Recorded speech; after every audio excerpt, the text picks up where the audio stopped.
क्या आप अपनी रोजमर्रा की जिंदगी से बोर हो चुके हैं? अरे हाँ भाई हाँ। और ऐसी दुनिया में जाना चाहते हैं where there is magic, mysterious creatures and endless adventures? तो अब तैयार हो जाइए, क्योंकि आज मैं आप लोगों के लिए 5 अलग अलग किसी के एनिमेज लेके आया हूँ जो जरूरी आपका दिन बना देंगे। ये रैंकिंग नंबर्स के हिसाब से होगी, यानी number 5 is the list amazing among them and number 1 is the most. ये मेरी टॉप 5 एनिमे लिस्ट है, इसलिए अगर आपके फेवरेट एनिमे इस लिस्ट में नहीं है तो ऑफर होने की जरूरत नहीं, आप उसे कमेंट सेक्शन में बता सकते हैं। तो चलो अब बिना किसी देरी के वीडियो को शुरू करते हैं। तो लिस्ट में नंबर 5 में जो एनिमे है उसका नाम है Tsukimichi moonlit fantasy. If you are into action packed adventures with twist तो फिर तो आपको ये एनिमे देखना ही चाहिए। कहानी फॉलो करती है माकोतो मिसुमिको, एक एवरेज हाई स्कूल स्टूडेंट जिसे एक फैंटेसी वर्ल्ड में ट्रांसफर किया जाता है only to be rejected by the goddess उसामानिम। उसके बाद शुरू होती है एक यूनिक जर्नी जो भरी होती है क्वर्की कैरेक्टर्स, इंटेंस बैटल्स और अनएक्सपेक्टेड अलायंसेस से।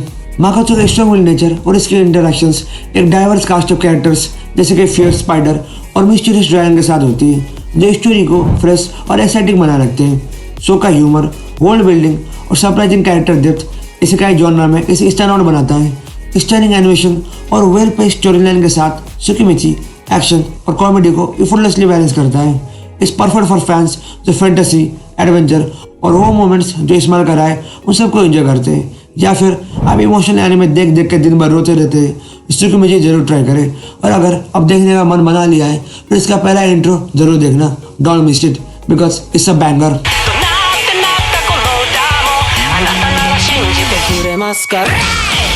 अब कॉमेडी का जॉनर आ ही गया है, then we can't miss Konosuba, can we? अगर आप एक हिलेरियस और अनप्रिडिक्टेबल एडवेंचर देखना चाहते हैं तो Konosuba god's blessing on this wonderful world एक मोस्ट वॉच एनिमे है। इन ऐसे कई एनिमेज के नाम इतने लंबे क्यों होते हैं, इसका जवाब कभी नहीं मिलेगा। एनीवे, ये कहानी काजुमा की है जो एक ट्रेजिक एक्सीडेंट के बाद एक फैंटेसी वर्ल्ड में रीइंकार्नेट होता है और वो अपने एसेंट्रिक और अक्सर इनकॉम्पिटेंट कॉम्पेनियंस के साथ टीम बनाता है, जैसे कि एक्सप्लोजिव मैजिशियन मेगुमिन और useless but lovable goddess aqua. अब अगर आप पूछेंगे कि उसके साथ गॉडेस क्यों है तो इसके लिए आपको एनिमे देखना पड़ेगा। The reason is really wild. ये शो स्लैपस्टिक कॉमेडी और की कैरेक्टर्स और कई एब्सर्ड सिचुएशंस को ब्लेंड करता है, जो इसी जॉनर का एक रिफ्रेशिंग ट्विस्ट है। काजुमा की वेट और टीम के एंटिक्स हर एपिसोड में कियोस और लाफ्टर क्रिएट करते हैं, जो आपको एपिसोड 1 से ही हुक कर लेंगे। द एनिमेशन और कलरफुल कैरेक्टर डिजाइन सिर्फ इसकी चार्म को नहीं बढ़ाते बल्कि स्टोरी के प्लॉट को भी सेटिस्फाई करते हैं, making it a perfect blend of fantasy and comedy. अब चलो लिस्ट के number 3 anime eminence in Shadow के बारे में भी बात कर लेते हैं। इस एनिमे देखने के काफी बड़े बड़े रीजन हैं।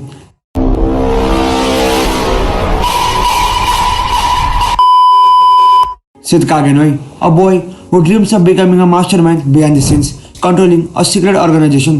हाँ, मुझे पता है सिड एक साइकोपाथ है और वही चीज इस एनिमे को अनप्रिडिक्टेबल और एक्साइटिंग बनाती है। However, उसकी दुनिया एक अजीब मोड़ लेती है जब वो अनजाने में एक असली शैडो ऑर्गेनाइजेशन बनाना शुरू कर देता है, सोचते हुए कि ये सब सिर्फ एक गेम है। Over the top action, hilarious movements और डार्क थीम्स का परफेक्ट ब्लेंड ये शो आपको हर एपिसोड में हुक कर लेता है। सिड चारिस्मा और ये एब्सर्ड सिचुएशंस वो क्रिएट करता है, ये सब आपको उसके टांग खींचने पर मजबूर कर देंगे।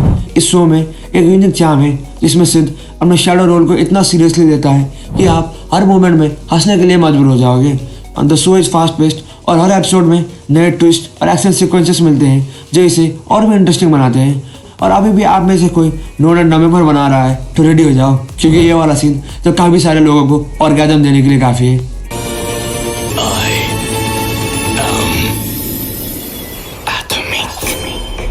Now let's move on to the number 2 anime of this list, Drifters. It is an intense, action-packed anime with a historical twist. I think इस लिस्ट में सबसे underrated anime यही है। आप में से काफी सारे लोगों ने तो इसका नाम भी नहीं सुना होगा। It's that underrated. The story follows famous historical figures like Oda Nobunaga, Toyo Hisashi and others, जो एक मिस्टीरियस वर्ल्ड में ट्रांसपोर्ट हो जाते हैं जहां उन्हें इविल फोर्सेस से बैटल करना पड़ता है। और कोई ऐसी वैसी बैटल नहीं, हर एक लड़ाई सर्वाइवल के लिए है। शो में एपिक बैटल्स, स्ट्रेटेजिक जीनियस और लार्जर देन लाइफ कैरेक्टर्स का परफेक्ट कॉम्बिनेशन है जो इसे एक थ्रिलिंग राइड बनाता है। स्टनिंग एनिमेशन और एक डार्क ग्रिटी एटमॉस्फेयर के साथ ड्रिफ्टर्स हिस्टोरिकल फिक्शन का एक यूनिक टेक देता है जो एक्शन, फैंटेसी और हिस्ट्री के फैंस के लिए परफेक्ट है। इन लेजेंडरी वॉरियर्स के बीच जो इंटरेक्शंस होती है उनके अपने स्किल्स और पर्सनैलिटीज के साथ शो को और भी फैसिनेटिंग बनाती है। जैसे जैसे वो अलायंसेस बनाते हैं और मॉन्स्टर्स एनिमीज से लड़ते हैं, स्टेक्स बस बढ़ते ही जाते हैं। इंटेंस बैटल्स, यूनिक कैरेक्टर्स और क्लेवर स्टोरी लाइन्स आपको सीट के एज पर बनाए रखेंगे। और हाँ, ये एक 18+ एनिमे है, तो जरा सावधानी के साथ देखें। ऐसे हालात में बेहतर यही है कि वक्त रहते इंसान सतर्क होकर अपने जज्बात को काबू में रखकर अपने कदम पीछे हटा ले। मैं तो इस एनिमे को नंबर 1 में रखने वाला था, but the sad part of this anime is that the show is not complete. इसमें कोई भी एंडिंग नहीं है, which really affects this show a lot. अब नंबर 1 एनिमे पर जाने से पहले कुछ ऑनरेबल मेंशंस कर लेते हैं। एक तो जेंसो है और दूसरा है the time I got reincarnated as a slime. अब जेंसो एनिमे की बात करें तो ये एक नया इसेकाई शो है। ये अभी सीजन में रिलीज हुआ है।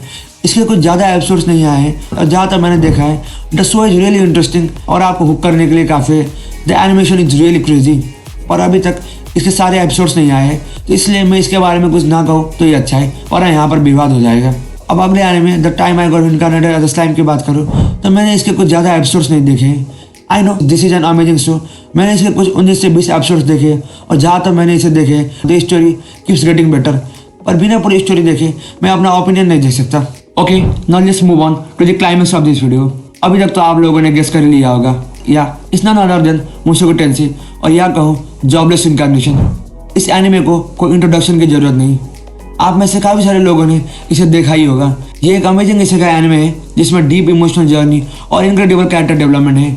द स्टोरी फॉलोज रुडेस ग्रेरेट, एक 34 साल का आदमी जो अपनी मौत के बाद एक फैंटेसी वर्ल्ड में बच्चे के रूप में रीइंकार्नेट होता है। या जिंदगी जीने का मौका मिलने पर वह अपनी पुरानी लाइफ की गलतियों से सीखता है and decides to be the best version of himself. इस शो एक्शन, मैजिक और इमोशनल ग्रोथ का परफेक्ट ब्लेंड है जिसमें रुडेस अपनी नई जिंदगी के चैलेंजेस फेस करता है। Rich world building, complex character और हार्टफेल्ट मूवमेंट्स आपको हर एपिसोड में इंगेज रखते हैं। जैसे जैसे रुडेस एक बच्चे से बड़ा होता है, आप उसके स्ट्रगल्स, रिलेशनशिप्स और पर्सनल ग्रोथ देखते हैं, which he faces to change his past mistakes. The animation और साउंड ट्रैक एक्सपीरियंस को और भी एलिवेट करते हैं, making every moment feel impactful. ये सीरीज रिडेम्पशन, सेल्फ इम्प्रूवमेंट और अपने एक्शंस के कॉन्सिक्वेंसेस को एक्सप्लोर करती है।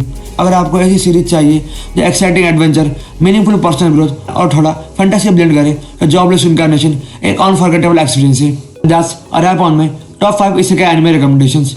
मुझे उम्मीद है कि आपको कुछ नए सीरीज देखने को मिलेंगे या फिर कोई पुराना फेवरेट याद आएगा। अगर आपको ये वीडियो पसंद आई हो तो लाइक बटन जरूर दबाएं और ऐसे और एनिमे कंटेंट के लिए सब्सक्राइब करना ना भूलें। Let me know in the comments कि आपका फेवरेट इसेकाई एनिमे कौन सा है, या अगर कोई ऐसा है जो मैंने मिस किया हो और जो इस लिस्ट में होना चाहिए। मिलते हैं किसी और इंटरेस्टिंग वीडियो पर, तब तक के लिए sayonara. Now if you want to know why Dragon Ball is called the father of all anime and is solo leveling really worth the hype, then check out his videos. Just click it. They are really amazing.